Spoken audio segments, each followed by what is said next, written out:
Yeah. Yeah, Ravi, what's good? All right, we got this going, man. Yeah, that took so long. Yeah, it's all right. How you doing, man? Is this your first live? What's that? First time on live? First time on live, first time on a podcast, Nice. first Nice. time for a lot of things. Yeah, Maybe man. this is not switching on to my thing. Cool. You got a stand? Yeah, no, I didn't get a snack. Give me 1 second. Cool.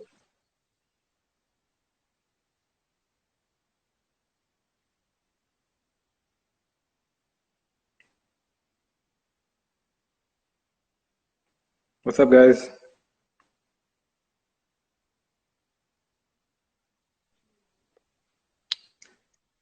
Cool, man. Yeah. So looking forward to this. I mean, we've been trying to get you on the podcast for a while, but you're someone who works remotely all the time. You're traveling around.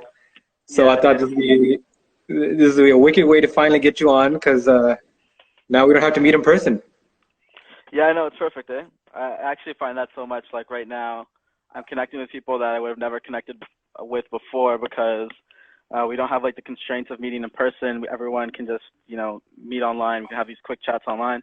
It's so much more efficient. Of course, you lose that kind of intimacy with the calls that are happening now, but a lot more conversations are happening. That's what I find. Yeah, no, for sure. And it's one of the things like it's cool seeing people discover, working from home, working remotely, virtually, who's doing it for the first time. And they're Yeah. realizing, this is kind of cool, right? Like you roll out of bed and you're at work. You're not traveling an hour away. You're not commuting.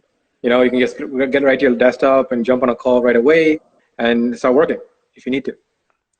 Yeah, I think people always think that, working from home is the dream, but like there's so many conveniences that come with it. Like you said, like you just wake up right away, roll over, you're in the office, but like at what cost? Like at what cost does that convenience really come at? And I think that, for me, I've been working at home for like I think close to 3 years. Like even in some of my other roles, I just force my way to work from home anyways. But it takes like such a large adjustment to actually be able to work at home effectively. When for me, I live in this small space, and designed this space because it's my home with all of these really comfortable places to sit and chill and relax and not do work. And then you tell me that I have to be at work, and so I'm on my laptop and I'm in like this one corner of my room. But anytime I'm bored or frustrated or anything with work, I can just pan around my room and see like all of these places where I would love to just like lie down and sleep and pretty much do nothing. Yeah. Um, so yeah, it's so interesting, like having like a place that you want to live and be super comfortable, and then also a place that you need to be productive in. It's an interesting challenge for sure. Yeah, I mean, absolutely. I think the convenience of it really wears off really quickly. I'm seeing it from, like my wife who's never done this, works a government Yeah, job, and she's like, "Oh, first 2 days is amazing. Fourth yeah, day, I need to go for a walk. I need to get the heck out of here." yeah, And it really is that you need a break from your environment a lot of times, and especially from someone living in like a condo unit or a loft who doesn't have rooms to get around. We were just talking about this earlier. It must get frustrating, man, seeing the same stuff. yeah. I was telling you that we live in a small place, and ours is a loft. And we wanted this place, we love this place, but there's no actual like enclosed rooms, so it's almost like we live in like one big room, and so there's nowhere to go. And right now, my partner Shara, she's working from home as well, and so she's doing like a lot of calls. I'm doing a lot of calls, and like we're just trying to stay on like different corners of this big room and do calls. So yeah, and more interesting challenges. Yeah, definitely. Definitely, man. So, I mean, have you been talking to a lot of people about this? Like, I'm sure you have friends asking you or talking to you about, about the things you've experienced. Because you were telling me earlier too, people like a lot of people who have a job that works from home or like has a home-based business, they always be posting about like, yeah, all my friends were like, "You're so lucky, you're working from home, all this." And now that everyone's forced to work from home, it's like, "Oh my God, how are you dealing with this? How do you deal with this all the time?" And they're now come to as like a solution box for like all this like background I guess the effects of like staying in the same area, seeing the same scenery, Yeah, being yeah, inside your own totally. house. Yeah, and I wrote a LinkedIn post like casually about like, hey, this is what working from home is like, and some things that I thought were of value. And you know what? Like so many people like that, and it's been shared a lot of times. And so I guess that I think everyone is really having a challenge right now about how do I work effectively from home, um, and just getting into the mental state. Plus, it's not just like everyone's working from home out of choice. Everyone's kind of forced to work from home. And that's like a different kind of relationship with working from home because now it's like you kind of want to go out and you think about all the things you wish you could do. Like people can't even really go outside in the same way. You can't just like go to your coffee shop like this. You have to like think about the implications of every single act we do, and it's like Mhm. really like a weird prison we're living in. But coming back to the working from home, just to reiterate some of those points I made in that post, there's a lot of things you have to do to kind of psych and trick your mind into getting into the right mode so that when you do work from home, you can be super effective. And the first thing I put on that list was like get dressed. And this is a conversation I had with some of my friends who also live this work at home lifestyle, where it's like if you get too much into like taking advantage of how comfortable this lifestyle is, you will drop your productivity, and you'll notice. And if you're noticing it, soon the people who match you and stuff will notice as well. So one of my things is like, you have to put pants on, even though like you're at home and you're in your comfort zone. You have to put your pants on. You have to get dressed. As if you're gonna go meet a friend somewhere. That's how you should be dressing. Like dress up a bit in a way that like I'm gonna meet someone. I don't want to like look like a slob. I want to leave a good first impression. That's the sort of mode you have to get on. And I think that getting dressed is the first step to like getting your mind in the right place to be able to work effectively from home, because you're basically saying I'm going to do a job now. Like I'm going to do something. I'm not Yeah, just kind of wandering around my living room and I'm going to just like respond to things when I can respond to things. Like no, you still got to like be there and you still have to be on top of your stuff, because from the people who are tracking your progress, like your managers at work and stuff like that, when you don't get that face-to-face time with them, no one actually knows how much work you're doing. And so you have to be over communicating. You have to be over producing. You have to be able to really validate like this person who them is just a name on Slack and an icon or a profile image on Slack. Like what are they really bringing to the table? And that's why it's for those people who are just remote workers like myself, we have to overperform. We have to bring numbers home. We have to really show our value a little bit more than someone who's coming into the office. yeah, no, absolutely. I think, and that's one advice I really took from you is to dress up when you're doing work, right? To Yeah, just put on your clothes, put on pants on, act like you're going into the office, and it does have a yeah, mentality difference, right? Just even like getting up and just like preparing yourself as if you're in work mode kind of gives a mental shift to get you into yeah. that productivity or that mindset. That's Because exactly it. Yeah, yeah, yeah. And like, so people were talking about this too earlier about productivity hacks, right? Like even within your home or work environment, it's like find one place to do work, one place to relax in, because that mentally triggers you almost like a trigger point to get in that mind state of doing work. yeah, yeah. For people that can like afford it, that like have the space to afford to be Yep. able to do this, you should be carving out a place where you do work. Yep. And I know that for people, so I have a friend, Unkar, who, in the way that his unit is set up, like he just puts a desk right in the hallway where like he doesn't get to see that amazing view that his condo has. Like he doesn't, he's so taken away from his actual home, even though it's just in the hallway of his home, that's a place he can be super productive, super focused on work. Um, and so, yeah, for the people that can actually afford to have a separate space, you need to be able to do that. Like I have this little desk. I'll show you what it looks like actually. That's my little desk. I keep greenery everywhere. So Yeah. this little pan of some of my plants. This is my nice big window, and then like that right there, that's my workspace. Like I don't ever sit down there for fun. When I Yeah. when I sit down there, like it's a hard chair too. It's not even a super comfortable Yeah. chair. It's like it's a chair that I sit on when I need to get shit done. Nice. And I only do work there. That's not a fun, like it's not like a, it's still a fun place because I enjoy what I do, but it's not like a recreational place where anything except for work gets done. Yeah. I mean, that's You know what that's I mean? great. Yeah. That's definitely probably helps you out a lot. Can you talk a little bit about what kind of work you do that allows you to work from Yeah. home, work remotely? Yeah, absolutely. So I work as a solution consultant at Zendesk right now. So what that means is that I help illustrate value in products that Zendesk sells. We build solutions for customer experiences. So companies that want to be able to handle their customers and their customers' queries where they might buy a particular product, they might need help with that product. Um, those things, which would be like inquiries or tickets, would be routed to an application like Zendesk. And everyone has probably used Zendesk as a customer before. Some of our big clients are companies like Uber and Shopify and stuff, where if you ever lost your wallet on Uber and then you had to like go back through their interface and say, hey, I lost my wallet, and get connected with someone who can help, that all goes through the Zendesk platform. So that's the solution I sell today. But as a solution consultant, the bulk of my work is kind of doing product demonstrations. And that's why it actually helps to work from home, because I need a space where there's not going to be background noise that's enclosed. I need multiple monitors. And so it helps actually for a lot of solution consultants or sales engineers.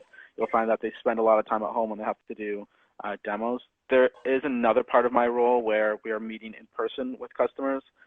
So that certainly happens as well, where I'd go on site, but that's not happening anymore because of the current scenario that we're living in. No, definitely. So just to clarify, Zendesk doesn't do the client support, right? You just provide the tools, the Yeah, technology? we provide a platform that allows you to take your customer support agents and connect them with your customers. So we'll Gotcha. take in their inquiries and we'll serve your agents or your support team with an interface to be able to handle all of that. Yeah, and it's all in the cloud, subscription based. Cool. One last thing. I mean, like before Zendesk, were you doing remote roles before that? Like, were you in the mindset of that? Yeah, I was. So before Zendesk, I was at Thomson Reuters.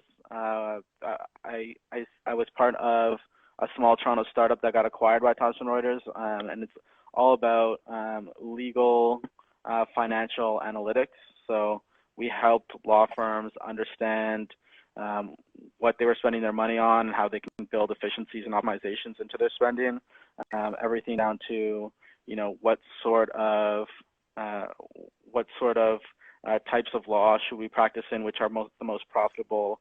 How are we paying our lawyers, and are there efficiencies there? We would bring all that data in and give them a way to see it, report on it, and then act on it. Yeah. So what about like working as back to Zendesk, right? Like, I mean, probably there's a lot of people that don't have remote roles who are now working remotely. Is that accurate to say? You know what? For a company like Zendesk, it's really interesting. You find that there's certain technologies that are built that the organization that builds them can actually build for this new sort of distributed workforce, is what we're calling it, where Yeah. something like Zendesk, because the service is on the cloud, and because most of our clients' interactions are also done digitally, our entire workforce right now is working from home across the world. And we're set up really well to be able to do that. We use tools like the Slacks and the G Suite. So all of our tools are cloud-based tools that we use internally.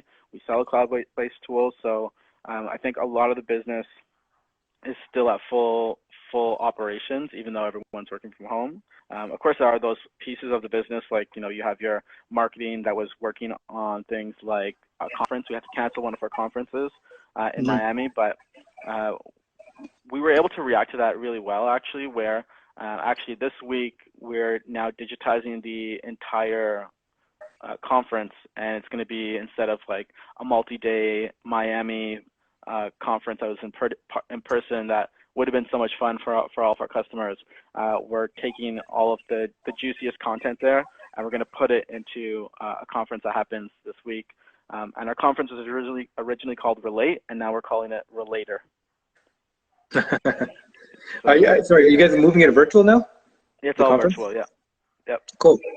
And Yeah, and what about on your side? Like, you've had to make some big changes moving into kind of this new place, because you used to do a lot of events as well, right?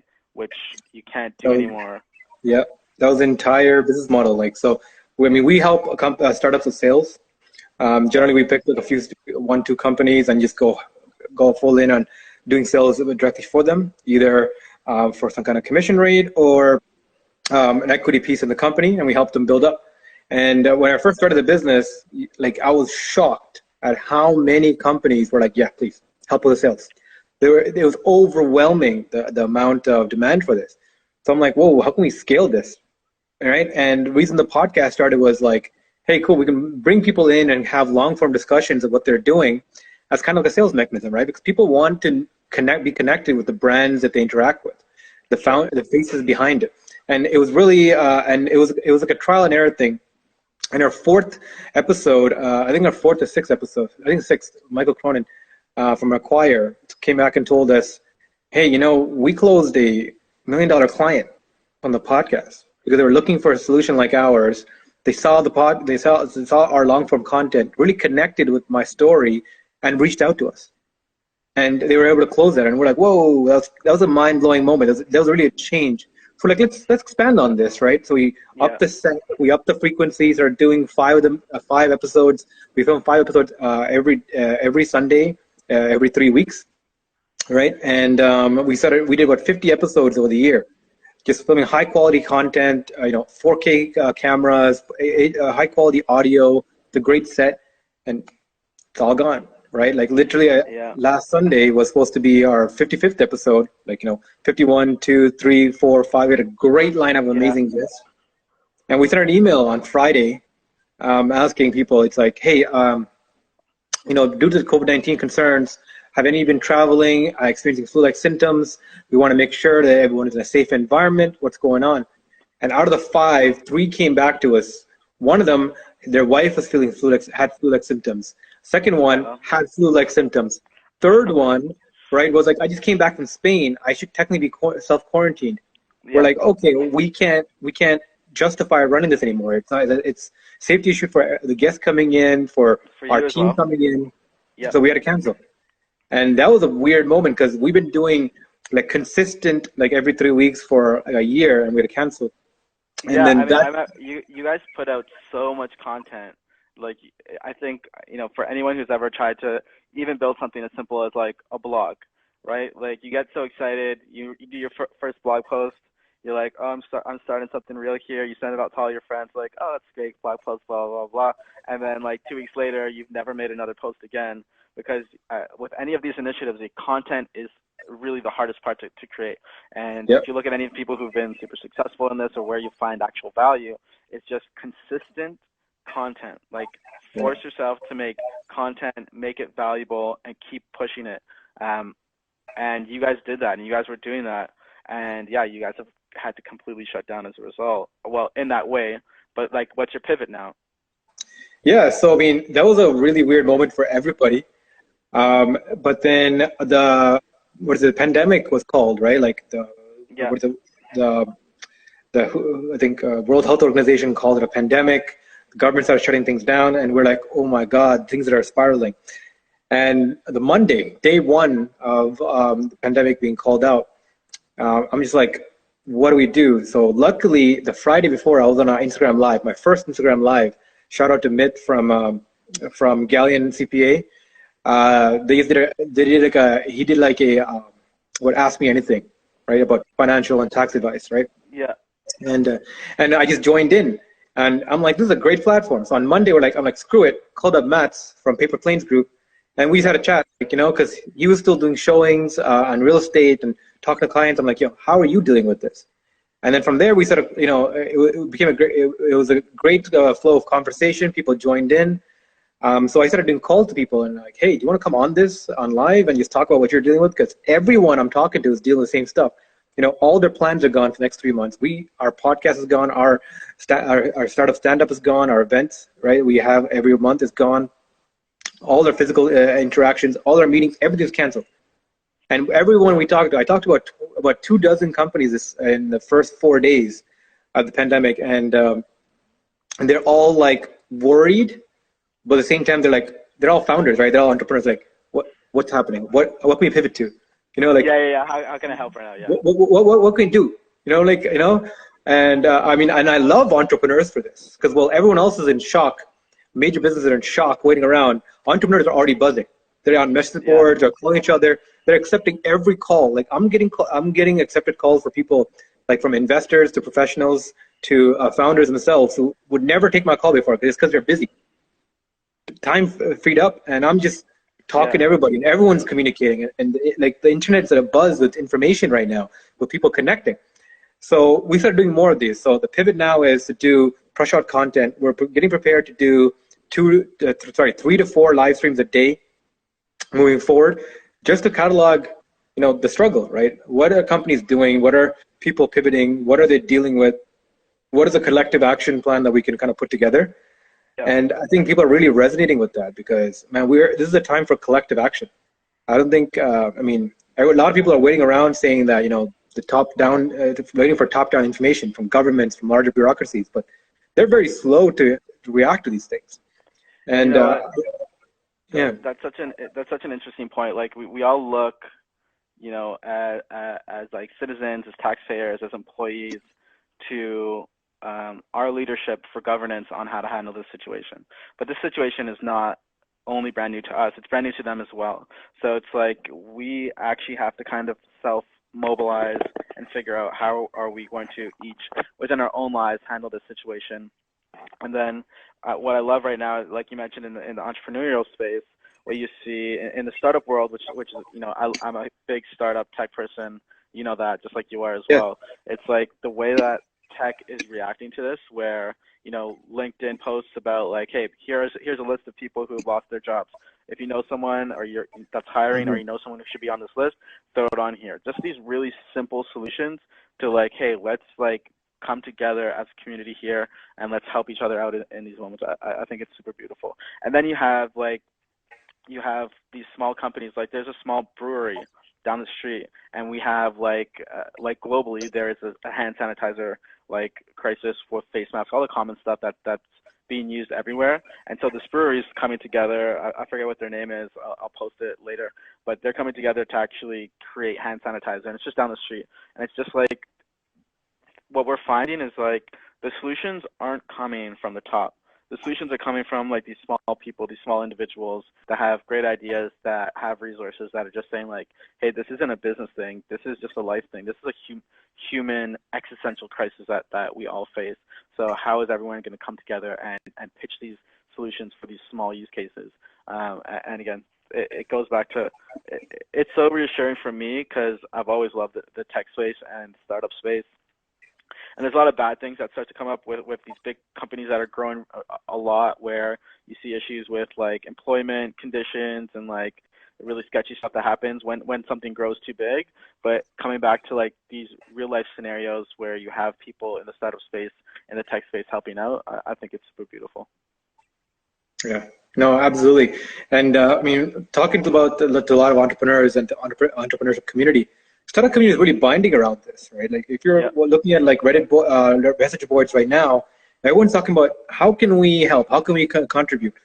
And it's crazy. I'm talking to a lot of investors too, and they're like, like investors, angel networks, mentors, consultants, and they're like, you know what, like we have capital, but we can't justify putting it out there. But I have time to give. So as consultants who do like $20,000 in consulting work, they're giving away doing it for free. There are entrepreneurs who are like, like freelancers, software engineers who would build out things for like, $100 an hour, are just Yeah. looking to contribute together. I mean, there is an initiative right now going on. People are putting up plans for like, hey, if you want to take like any space, any abandoned space, a commercial unit that's being underutilized, industrial space, whatever it is, this is how you can build a vertical farm in your community, right? This is the equipment you need. Love it. This is how much it will cost, right? And all this. And then people are building that. Then there's another silo of people coming together like, hey, how can we build systems to distribute that? To distribute supplies, the supply chain management, virtually, like make it a distributed system. So, I mean, people have been talking about community gardens and community kind of sourcing of food and other resources for a long time. Now, suddenly, the spark is there, the energy is there, right? The resource Yeah, is there. that's totally right, right? Like we have to change our global supply chain for these very key things. Like what this whole thing unpacked is kind of like the fragility of our entire system. Like, we depend so much on the supply chain. And supply chain is like this thing that everyone probably takes for granted. Like, you go to the store, you pick up a banana or something, and like you don't actually care about like, or maybe you don't think about like, how did this banana actually get here and to be in my hand? And you realize that there are so many things at play where something that happens on the other side of the world can change your ability to get a banana or your ability to get a roll of toilet tissue. It's absolutely ridiculous. So we need to start to localize some of our supply chain where we will never worry about getting certain issues and certain items and certain things. Like, we depend so much on China for all of our electronics, so much of our food, so much of the things that go into our food that, again, we just don't think or know about. Where having a slowdown there has like this crazy domino effect that affects us as well. And it affects everyone. You know, I was in Sri Lanka a few weeks ago, and one of the things that I did was I went camping in hill country. Mm-hmm. So it was like this couple, it was like a German and Sri Lankan couple. They set up this thing, and the whole point of this thing, like, you go to this thing to be super isolated from everything. And when we're there, this is like when the news about the pandemic is coming, China's shutting down, things of that nature. And, you know, they built this thing to be super isolated, and so they themselves don't necessarily really know what's going on with the world. Like, they don't know that there are these things happening, that there's this disease going around, that supply chains are being cut off, that China's shutting down completely. And so in that way, they're kind of unaffected. But part of their little thing that they've built is they need tents, and their tents come from China, and they're wondering, like, hey, why can't I buy tents anymore? So they don't actually know what's happening, but they're affected. Like, it has such far-reaching effects to every single business in so many places. So the unfortunate thing is, you know, we haven't actually seen the full impact of it. You know, our numbers in Canada are growing. We haven't seen what the job loss are yet. I think we haven't seen what the impact to Q1 numbers across all the businesses are, like, across North America. So I'd expect, you know, April comes along, we start to get our Q1 reports on things like job losses, company performance, and I think that's going to be a big hit to our already weird economy right now. That's trying to figure out, you know, where's the bottom of this, or where's the relief coming from. I think we're still in for a lot more. Like, we're talking right now just in the middle of it, just like you talked to Matt's, like, at the beginning, before, while he could still do things like have open houses and stuff like that, like, he can't have it. Like, if you were to talk to him just now, which is maybe 2 weeks later or a week later, his story is going to be completely different. And, you know, a week from today, you know, working from home could be a completely different thing, because, you know, we could be facing, on top of this idea of working from home, we could be facing this really ridiculous world where, you know, 500,000 people or more have now claimed unemployment. What is the impact to that? What happens to all the things that rely on people needing money and feeding the economy from the bottom up? I mean, we still have so much to see, but like we're talking, I still have hope that, you know, our community will be able to come through and build solutions for this. Yeah, I mean, one of the things I'm hoping for is a universal basic income. Like, America's talking about UBI, yeah, baby. UBI, man. Yeah, this is the time where it's gonna shine. Things like that. The flip side of it is what's happening now a one-time occurrence? Because if it is, then implementing something like UBI, does that make sense?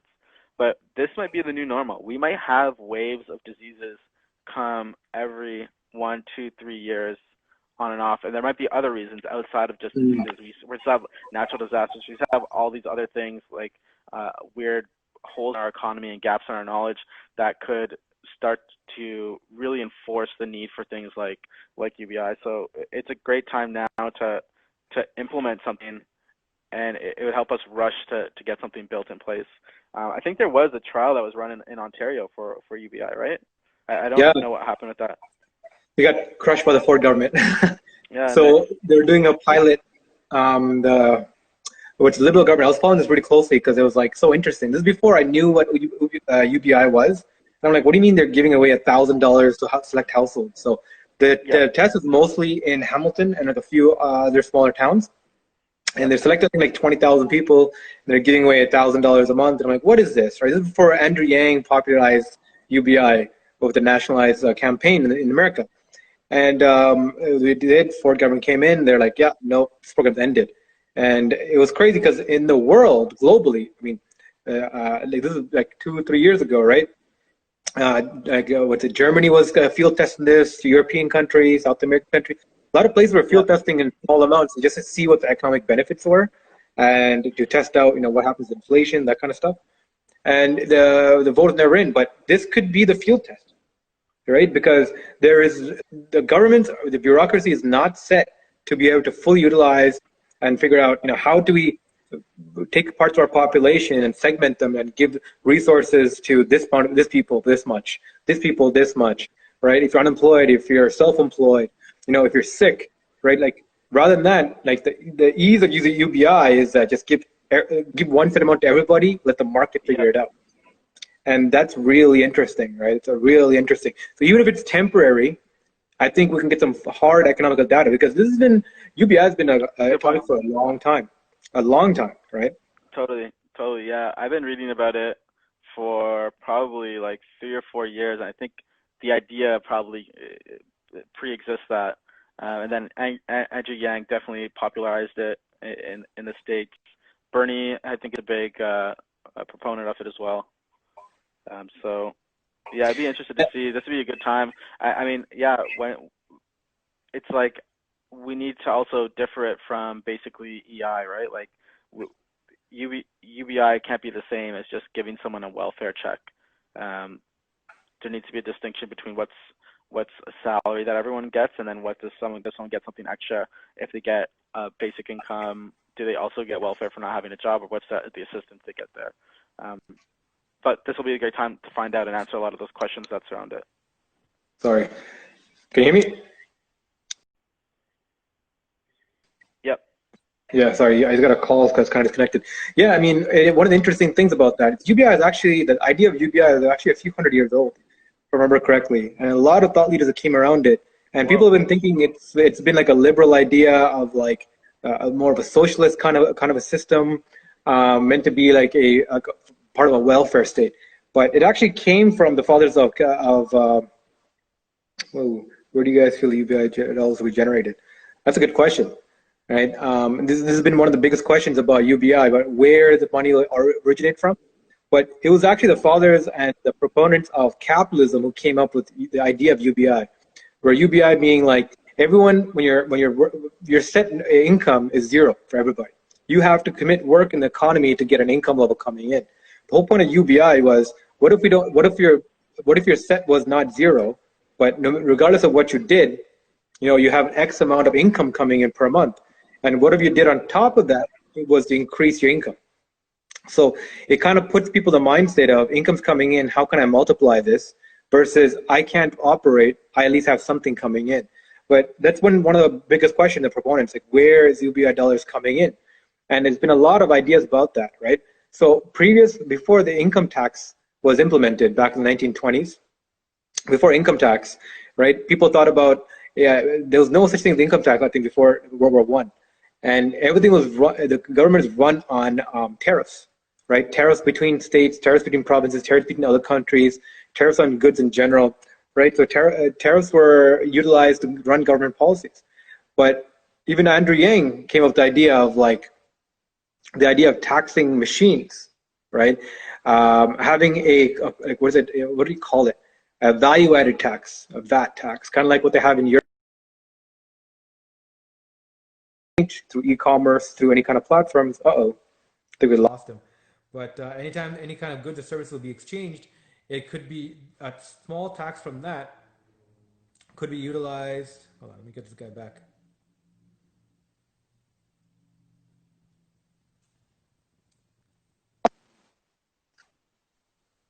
Damn that Wi-Fi, yeah? Yeah, Wi-Fi cut out. Sorry, buddy. Yeah, no problem. So I always kept talking after it kind of cut about a value-added Yeah, tax. because I couldn't hear you. I saw your mouth moving. I was like, wow, he's probably dropping like all these things I should know for the next time I talk about this. But Yeah. Henry, what up, bro? But yeah, so the idea of where the money would come from, it just really comes from the economy itself, about what you're taxing and how you're taxing it. Yeah. People are worried about, anytime you tax the private sector, it's going to slow down growth, it's going to slow down this and that. But end of the day, I mean, we right now tax the population. People are seen as almost like as tax objects, right? Where Cows, man. what's that? They're cows. I always say, like, yo, every country operates a human farm. Mm-hmm. We are the cows, and I guess our taxes are the milk. Yeah, tax farms. That's what a country is. It's a tax farm, right? The government's kind of like an external entity, and the citizens part of it are being taxed. And we don't. I mean, look at the ways we get taxed, right? Like, yeah, there's property tax, there's income tax, which is insane, right? Parts of your labor is being taken we talk about the economy being slowed down. What about when 46% of your income can be taxed away, right? Yeah. Because of what you do. And then there's property tax. There's taxes for running your vehicle, for gasoline taxes. Yeah, if you want to have fun, there's fun taxes all over. So yeah, I was talking about this with some of my friends. It's like, we're now in the area of like stimulus packages. Like, what are we going to do to stimulate the economy? And there's always these big, billion-dollar numbers. $80 billion, $100 billion.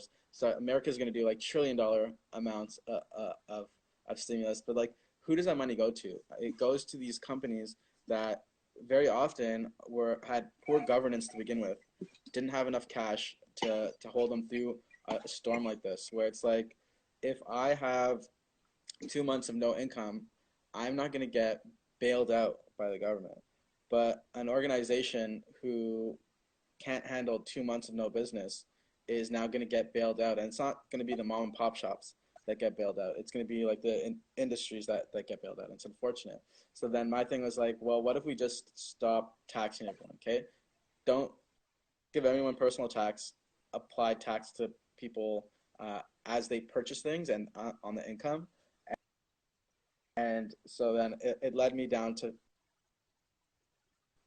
figuring out how much tax is actually collected in personal taxes. And what do you think that number is per year? How much do you think? Sorry, are you asking me a question? Like a number? Yeah, a number. How much do you think that What is? do you mean, like in total, how much is income coming from taxes? Personal income tax for the year. What do you think that number is? I don't know what the good number is for Canada, but I know how it's distributed. I went in and researched that. But why don't you go ahead and tell me? I'm gonna pull it up right now because I don't want to give you the wrong number, but it's like around 100 billion. That's it? 100 billion for the year. So I mean, so I looked at this. I had a similar question. I'm like, what does income tax pay for? Because I was listening to some podcast, and it's like, oh, everyone thinks it's like, if you don't pay income tax, you're a criminal, because who's going to pay for the roads? Well, property tax pays for that. Well, who's going to pay for schools? Property tax pays for that. You know what I mean? And you start looking into what does income tax really pay for. The vast majority of income tax goes to pay the national debt. Right? I think in Canada, 22% goes to pay the military, and a huge percentage goes into paying national debt. Who takes national debt? The government. So you tax the people to pay back the debt that's kind of taken on by people in power. And it goes back now into the tax farming concept, right? Of people being farmed for these taxable objects. And then you look into like the indirect taxes. Look at like tickets, parking tickets, right? Speeding tickets. How is our police force being used as tax collectors? Because that's an unfair tax. I mean, this is something that's been talked about a while too, about how, like, if you're more affluent, yeah, a $100 ticket, $80 ticket doesn't mean anything. But if you are already struggling and you get hit by an $80 ticket just for going like 15, 16 kilometers an hour higher than what you're supposed to be doing, yes, it's a safety concern. Yes, it's meant to be taken away from you, but you can literally have your life taken away from you by police officers who are being enforced to fill the city coffers. And so many municipalities are so addicted to this kind of tax collection. And it's not viewed, the number is not really known, right? Like, it's not like you personally have, okay, income tax, this percentage is going to go here. It's like it can happen anytime, anywhere. It's like disruptions to individuals that happen all the time, right? And the second thing is the black hole of taxes. Where does it actually go? Like, could you imagine if like you can open up like a CRA portal and see, hey, this is how much you paid in taxes completely from income, property, all this, and this is how it is distributed. This is where our government has spent it. No, this is that. So what you just described, that's what people want and people need. I Yeah, think there's no transparency, or there's like this feeling like there is transparency, but the truth is there's not enough transparency. I am not confident about where my dollars go and what it yeah, gets spent on.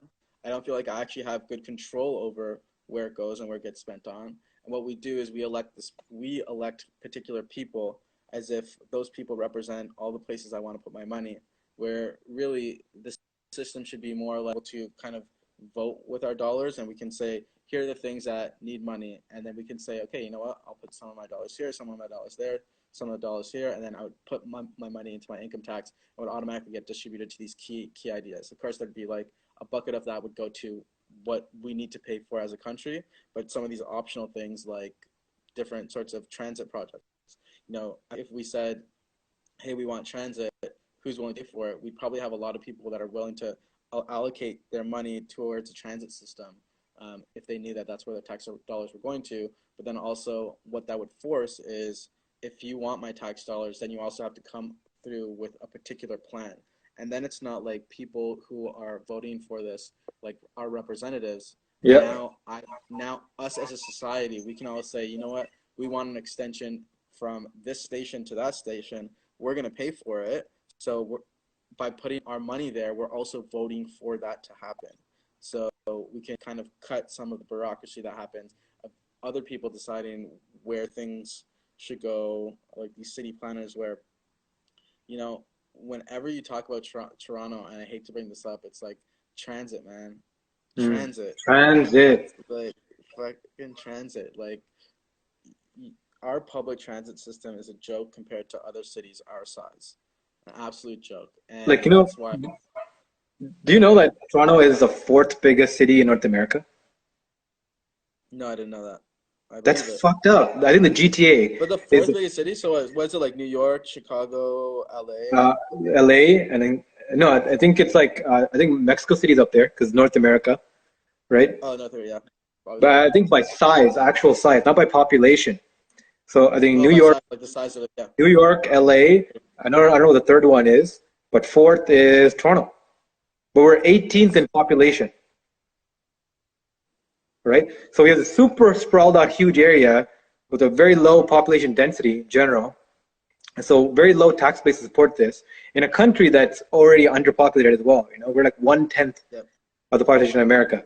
So one, the city doesn't have the tax base, talking about tax farms, to manage itself and grow itself. But if it had Chicago, thank you. I think number 3 is Chicago. So if we had the tax base to operate this, I think it'd be a different story. But I think if we can get federal and provincial support to get a proper transit system, not even transit, like infrastructure. Look at the highway system to get around by car.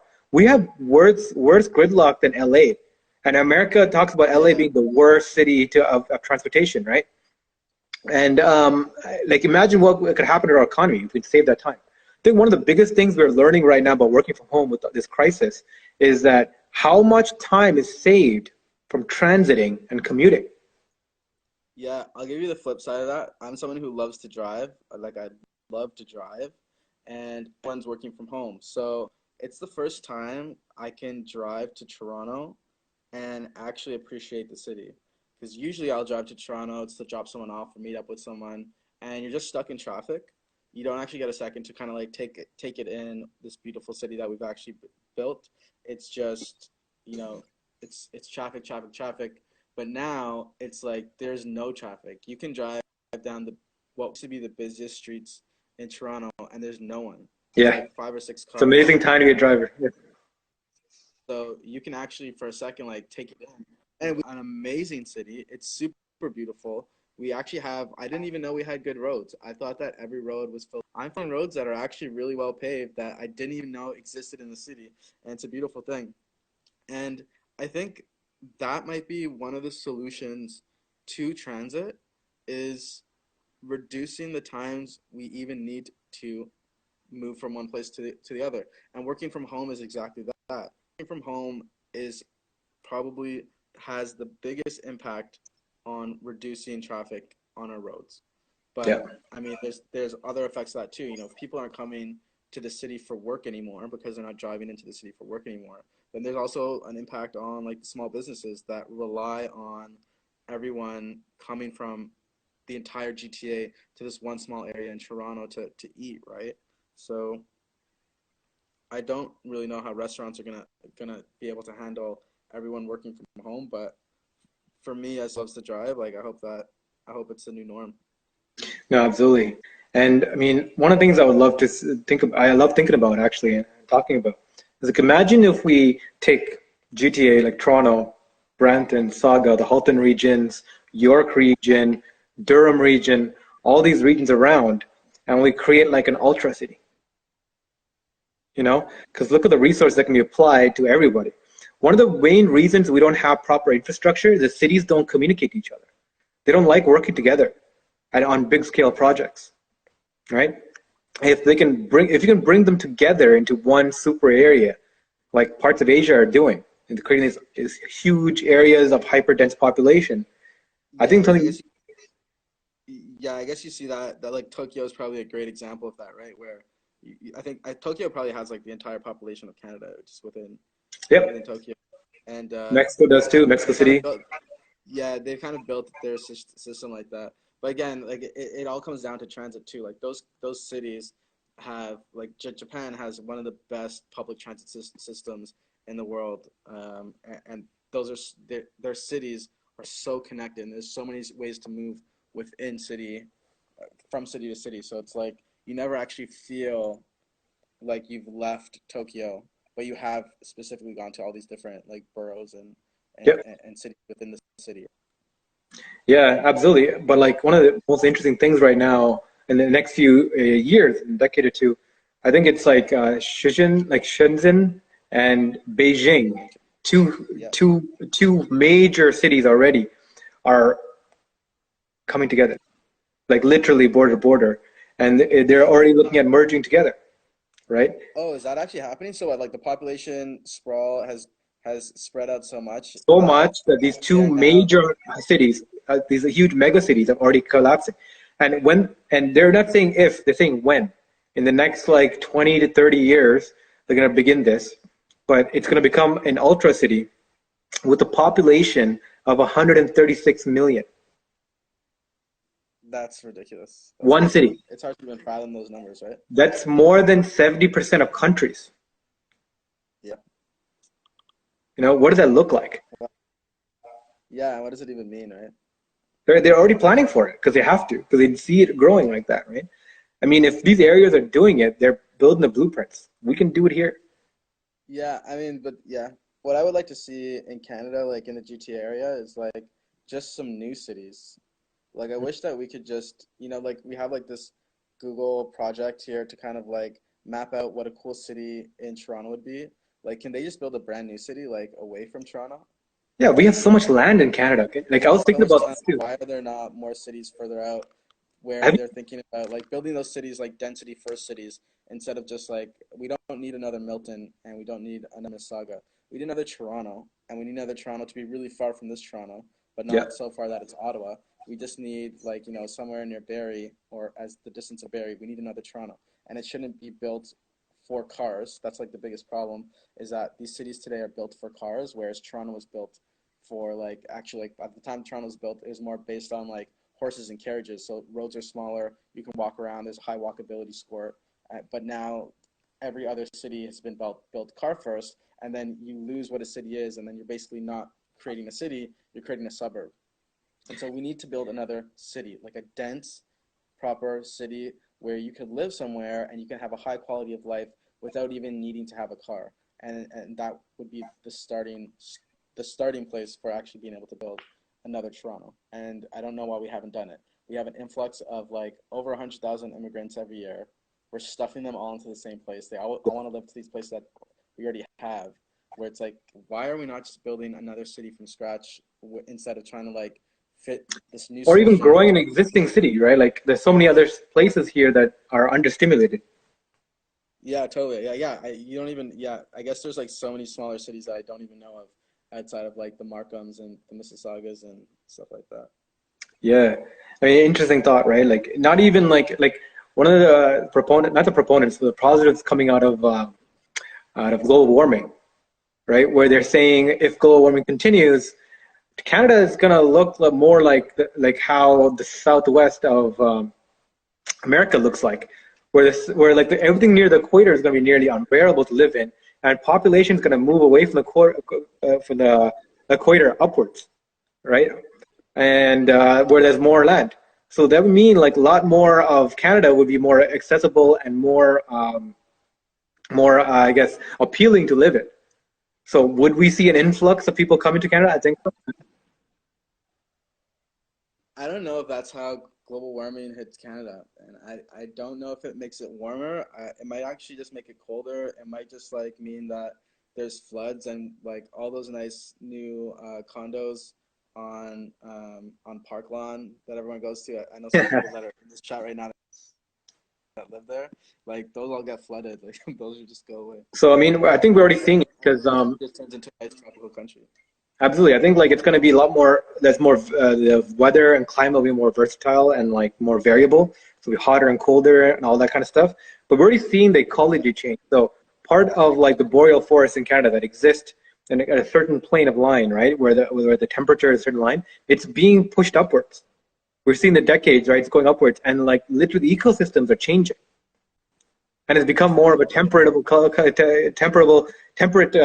I mean, temperate ecology. And so, if you remember, like that grade 6 ecology, right? It's being changed. So it's like different types of trees, different types of plants, different types of animals are moving into these areas that have been historically for a long time. We have a timeline been a different ecosystem, right? And as that changes, it kind of opens to the possibility that for human habitation it changes as well. But it opens up also that we can live differently. Instead of having these huge concrete cities with all these roads paved away, but what if we can have underground ecosystems of transport where the roads would actually be green space, right? We're gonna have you know, like imagine what cities would look like right now if the roads did not need to be there. You can step out, go to a bus terminal, go underground, and through like, you know, Elon Musk's boring tunnel, have like a Hyperloop that takes you anywhere you need to go, right? Yeah, Whether I it love be, it. you know, within your city or even between provinces, right? If you can do that, Yeah. freedom from anything, Yeah. that kind of changes everything. Do you think Elon Musk is from the future? I think he's a fucking alien, man. Yeah, like Did that's you the thing. see the Like me boring? and my friends, we always talk about this. It's like Elon Musk is coming through with these solutions that the world needs, and he's always like one step ahead of the curve. And it's like we didn't know why we needed Tesla when Tesla came out. He didn't even pioneer EVs, but he popularized them at a Yep. time where people really didn't need to do it. But now we're seeing the value of it. And like now it comes like the Boring Company and Hyperloop and stuff like that, like these forward-looking technologies where it's like no one wants to put a Hyperloop in right now. Like it's a great idea, but no one actually cares to actually No, take but time to the rip and first replace Hyperloop. that. And the same thing with the Boring Company, but like I bet 10 or 15 years down the road we're gonna be like, oh shit, that's what he was talking about. That's why we need this, because we're literally gonna die without it. Have you heard of the project, the first real Hyperloop to be built between Toronto and Montreal? Is that I know that we were a contender. Did we decide that is gonna That happen? was Is that a supposed thing? to happen, but like there's no real backing behind it, right? There's no real backing behind it, so it's being contested. But like that's a first proposed area for it. But I mean, did you see the proposal for Hyperloop when it came out? Have you read the document? I didn't read the document. No. So search it up, Tell us. man. It blew my freaking mind. So just for anyone who doesn't know this, right? So when Elon released this, he released a 30-page report, highly detailed spec plan, engineered plan of how a Hyperloop system would work, and he did it in response to a contested bid where people were in uproar about how companies were bidding for a rail system to exist between San Francisco and LA, right? It would shorten a rail system would shorten transport, I think, between 4 hours down to like 2 hours or something like that, right? And they were saying it's going to cost $4 billion, $6 billion. Companies were companies were like putting on this, and people were like in an uproar. Where are we going to get the money for this? All that. So he released on Twitter. He's like, I don't have time for this, but if anyone wants to pursue this, here's a plan. And boom, a 30-page full spec detailed report of how a vacuum tube system can transport you in 20 minutes for 1/10 the price that other companies were bidding on. And he's like, I don't have time to do this, but if you want to do it, do it. Right? That's And so great. it is the most, that's when I became an Elon fan. I'm like, yo, I don't care if you're flipping people off on Twitter. I don't care if you're saying all this dumb shit. That is the most like innovative gangster shit I've seen, you know? Entrepreneur kind of like the dream right there, right? Is to being able to say it's like everything that all the solutions right now kind of sucks, but here's the plan if you want to pursue it. And I think that we need more kind of thinkers like Elon that. Musk is a G. Yeah, that was Musk really, is definitely a G. yeah. And I think the thing I love about him is that he does all these presentations where he presents his technology. And I don't know if you've ever seen him talk, whether it's an interview, a podcast, or a presentation. And like, he's not like the most polished speaker, but you can tell the reason why he kind of stutters every now and then is because he's like just too smart to talk to people. It's like And he's light like with constantly thinking like, how do I dumb this down for you? Like, but he doesn't have like an attitude about it. He's actually super sweet and just a great person. Yeah. I personally think like he's practically the world's messiah. He's practically like the new age messiah. He's basically like tech Jesus or something like that. Yeah, no, absolutely. You got to appreciate people like that. I think like one of the main things about a messiah like that is it's not necessarily his direct contributions, but what he inspires. Right? People can look at that and be like, holy shit, I can be a change maker too. I can have ideas and like operate on it. Right? And even if I can find other people to do it. And part of all that with this crisis is that a lot of people are doing that. Right? A lot of people are, for the first time, I was talking to a few people, right? No one's looking at the ROI behind projects. They're not looking at like, what's my return on investment? They're not even looking at revenue. They're like, what is the impact this project can have? They're measuring projects by impacts. There's a lot of projects being launched right now where like, how impactful is it be in the environment right now? What can I do with the resources that we have? And people's doing it. Yeah, I hear you. That's a whole new world that we're living in, and it's kind of beautiful. Yep, absolutely. Sorry. Yeah, sorry. But I got a hard stop now. absolutely, same man. I think it's been great. We planned for what, 30 minutes? It's been an hour. I told you, man. Once the conversation flows, Just like you. yeah. This has been great, man. Josh, thank you so much. This has been great conversation. And yeah, let's continue this, man. All right, we'll keep talking about things. We'll keep putting things up. To the rest of your episodes. Keep up all this work, man. It's great connecting people and giving people a place to find hope in these trying times, right? Yep, that's the hope, man. Thank you, man. Take care, bro. Peace. Bye. Bye.